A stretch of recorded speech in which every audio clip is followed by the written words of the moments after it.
BMW time today. Today's job is getting the seat pan together along with the base as well. Now this is a foam base, and what I'm using is this. So this is the high density stuff that I usually use for all my seats. This is available from the website, theboltindustries.com. If you do want some already pre-cut, then what you do is use an angle grinder or a bread knife or whatever you want to then shape it. Another thing I have got, which I'm kind of playing around with the thought of, is this seat will need 2 layers. Whether I go for 2 layers of this high density stuff, or whether I also use some of this, also available from the site. This is a much softer topper anyway, gives you a much better cushioned seat than a really hard seat, but also what it gives you is that height. Until you sit on it and then that cushion's in. So you can see how much that flex compares to the high density one below. So that is what I'm doing today. I need to create the seat pan. That's going to be out of 1mm steel. That's kind of my preferred choice for this. You can use aluminium if you want. Once we've shaped that, cover it with foam, shape the foam, and then it'll be ready to go off to the upholsterers. Simple, let's do it.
So this is my normal process.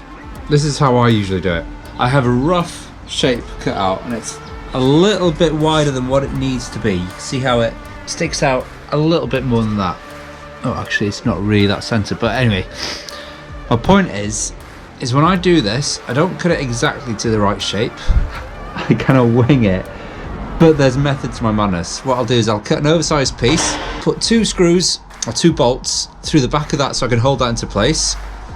And then once that is bolted on, I can then bend it to shape and then do an accurate cut of what I need. And I'll probably go to the center point of this pipe here, probably cut it to about there. So there's a bit of pipe leaning over, and then that way it'll cut neatly and sit neatly as well.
And with that done, this is now 2 layers. Well, it's like a layer and a half at the back here, a full 2 layers in the middle where the main rider's gonna be. He's getting old.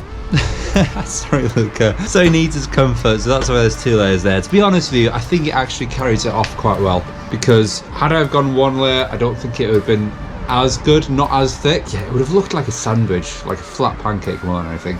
I think this double layer really works well. I've got a little bit of a kick up here where the actual frame goes up. You know, I could have leveled it off, but what I thought is where it meets up to the tank, it'd be really nice if that all just flowed, and then when that's upholstered, that'll touch up quite neatly and it all works. So that is it. Amazing. All done. Ready to go to the upholsterers. I'm not entirely sure yet of what colour seat we'll do, whether it'll be a brown or a black leather. Also the pattern is up for grabs. We'll have to figure it out on that. But that'll be shipped off. Next job on the BMW, either the front forks or the tank. I'm not sure which one. The tank will need to be taken all the way down to the bare metal. Also, I've got this. It's a headlight fairing for an R9T scrambler. I might even put that on. Let's see. So if I want to do that, I need to paint it all at the same time. So that could be next week's job. If you like what you see, subscribe, follow me, and also you can join me next week.